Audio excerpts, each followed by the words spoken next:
Voltamos para o último bloco do nosso programa. Estamos conversando com o consultor de empresas Zeca de Mello sobre a capacidade que todos nós temos de nos reinventar profissionalmente. Zeca, manda quem pode e obedece quem tem juízo. Isso continua valendo? Infelizmente, em muitos ambientes, sim. Mas eu acredito que esse seja um dos maiores passivos culturais que nós temos no nosso país, né, com o devedor daquele modelo Casagrande-Senzala, né, o grande antropólogo brasileiro Roberto da Mata costuma dizer que o brasileiro tem dificuldade de olhar o outro nos olhos. Ou seja, ou olha de cima para baixo ou de baixo para cima.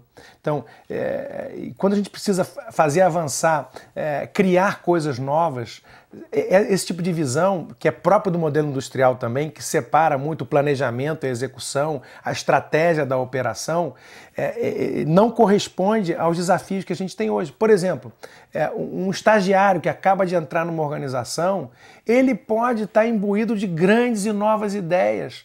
E se ele vai ficar 3 anos, 2 anos ou 1 ano que seja parado, só obedecendo, sem poder contribuir, isso é uma perda tremenda, porque esse jovem vem trazendo informações, conhecimentos, experiências que são profundamente úteis às gerações mais antigas, ou seja, que têm mais dificuldade, têm uma perspectiva diferente. Então, é urgente que nós criemos modelos de gestão, desenvolvendo sobretudo a liderança, porque é a liderança que tem que tomar a iniciativa, é o que eu chamo de a liderança empática, ou seja, essa capacidade de dar ajuda, mas também de pedir ajuda, né? Saber que os outros da equipe, mesmo que sejam em posições diferentes, têm dons, têm competências, habilidades que são diferentes e complementares à minha. Então, para enfrentarmos os problemas complexos que nós temos para resolver hoje na sociedade, precisamos desse tipo de visão menos hierarquizada e que valorize mais a competência mesmo de cada indivíduo e a soma dessas competências, a interação dessas competências. Tá certo. Em entrevista concedida ao portal Globo.com, você comenta que nosso modelo educacional é o das respostas certas. O que há de errado com ele? Eu acho que essa expressão, inclusive, é do grande educador Rubem Alves, que ele diz que o nosso modelo, todos nós fomos formados nesse modelo de escola, esse modelo educacional, que é a escola das respostas certas. Ou seja, a vida inteira nós fomos treinados a dar uma resposta para a pergunta que nós não fizemos. A vida inteira nós fizemos testes padronizados, ou seja, só existe uma resposta para uma pergunta que você não fez.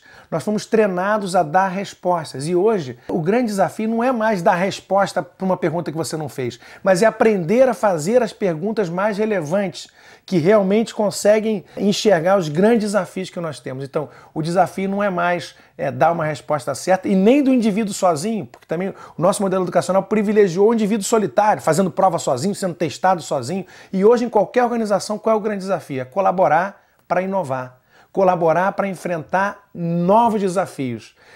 O grande risco de qualquer instituição mais experiente ou mais antiga é continuar dando resposta para a pergunta que ninguém mais está fazendo. Ou seja, continuar aplicando aquelas mesmas formas ou aquelas mesmas respostas para problemas que não são mais problemas reais, que são perguntas passadas. Então, a habilidade de fazer perguntas, aquilo que é próprio das crianças, que as crianças têm, a criança nasce perguntadeira, curiosa, parece que o nosso modelo educacional roubou de nós a curiosidade.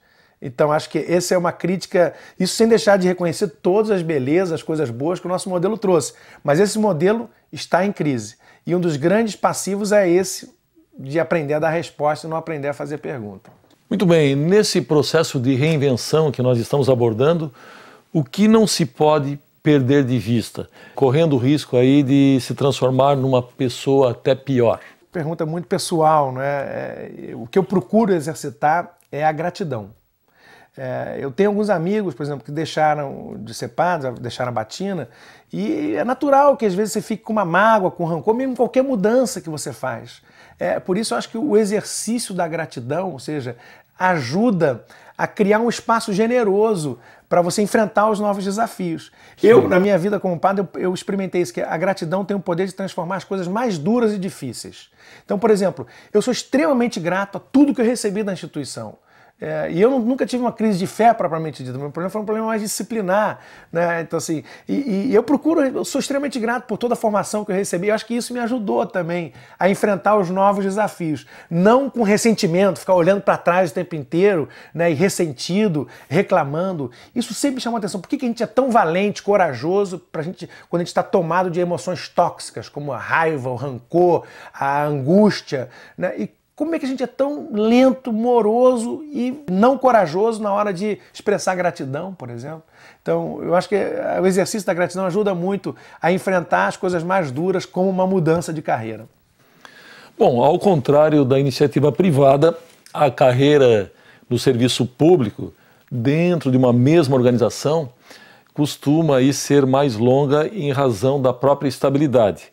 Pelo menos esse é o modelo que me inspirava, inclusive, na época em que resolvi fazer o concurso público, num trabalho que eu já estou aí completando quase 34 anos. Assim como eu, tem tantos outros colegas que se aposentam no serviço público.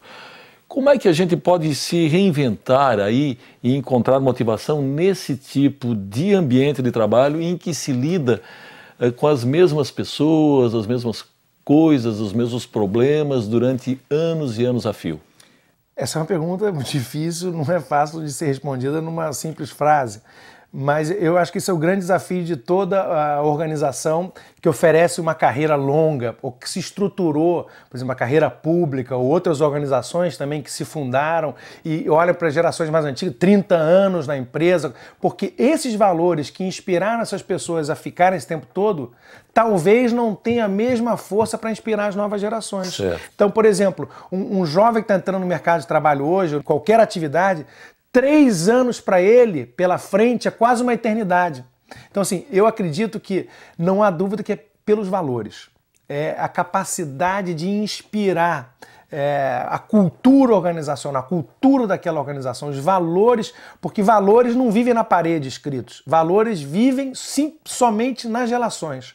Então, assim, oferecer, os jovens hoje estão muito desejosos de experiências que realizem. Isso é uma coisa relativamente nova, isso da realização no trabalho, isso está na primeira ordem do dia para os jovens. Então, assim, as instituições que conseguirem inspirar na juventude esses valores, ou seja, atraí-los a partir de valores de uma cultura que ajuda a dar sentido para a vida deles, acho que o grande desafio vai por aí.